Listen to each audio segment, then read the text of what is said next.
Abel brought the firstlings of his flock and of the fat thereof. Okay, so what does that mean? Well, he brought it's a high quality sacrifice. You don't know that Abel's sacrifice is low quality, because it doesn't say, Abel brought God some wilted lettuce and then burnt it. He doesn't say that. But there isn't a sentence there that talks about how high quality Cain's sacrifice is. But in any case, the Lord had respect unto Abel and his offering.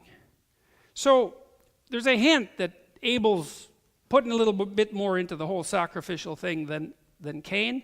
But there's also a hint that maybe God is just liking you a little better than he's liking him. And that's, I think, useful from a literary perspective, because there is that arbitrariness about life. With my own children, for example, one of them has had, I would say, things come easy to him. He's lucky, fortunate, however you want to put it. He seems to be that sort of person. Whereas my other child is it's just like one horrible Job-like catastrophe after another.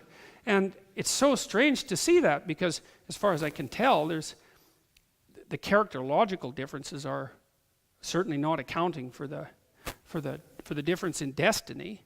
The one child who's had so much trouble, as a child, was just a wonderful child. So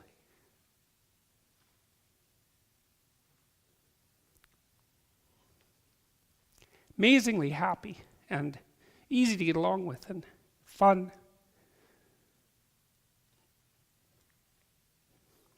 And had a terrible time of it. So, who knows what God's up to?